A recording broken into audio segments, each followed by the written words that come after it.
Affairs within this period of 2 days of engagement. I also want to acknowledge government or members of the diplomatic community who took part in one way or the other in these deliberations. But further to thank and acknowledge UNESCO Regional Office for Southern Africa, our hosts, represented by their leader, Professor Brito.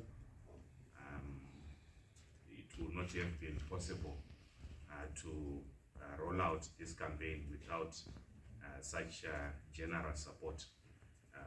But also allow me to acknowledge the collaborative partners who pulled together to come up with this regional Indaba, ISLP, hashtag Saber, and my very own organization, MISA Regional Office. Allow me to acknowledge a special group of people where we come from. We call them hashtag Blue Tribe, MISA chapters from Mozambique, Zambia, and Malawi. But also to take special thanks to the people of Mozambique and the peoples of Zambia.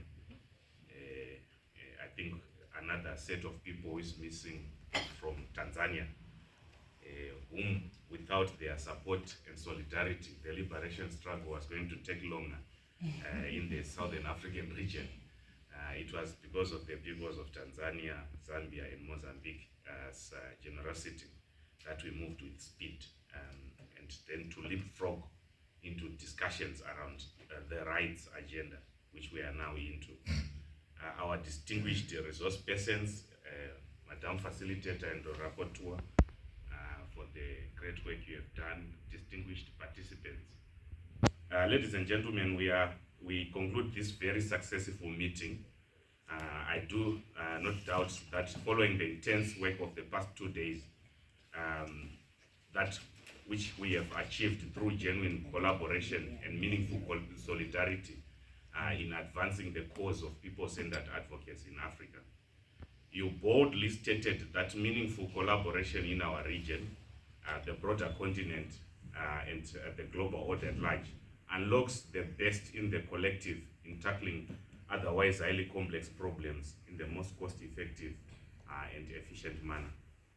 The Indaba is testament of the quality and depth of skill sets and intellectual talent that is endowed within us as a collective, and how it was discharged to answer the questions which were complex that confront the region and the broader continent at large. This is more so where it concerns the influence and import of international laws and practices on the enjoyment of digital rights, freedoms, and its effect on access to information. To the best of the abilities of the minds in the room, the complex questions were raised and adequately responded to virtually or by those that are physically present here.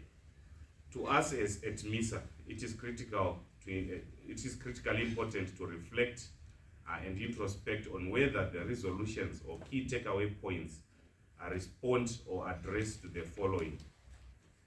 Are they adequate to respond to the traditional and emerging threats to the rubric of expression online and its interplay with the offline communication ecosystems? Whether the key takeaway points recognize the holistic nature of digital rights and the quest for access to information in fast-paced changing society. Whether we are committed to assume leadership in our different ranks in furtherance of these conversations beyond the meeting of minds today. Although I am yet to receive a full brief from the collaborative partners who organized this meeting, it is my conviction that the process of knowledge sharing and engagement with competing ideas on the program managed to achieve the following two primary outcomes. The first one being the timely interventions through organic collaboration, aptly capturing and resonating with the societies of the region and the continent at large as thinking, conversations, experiences, and expectations.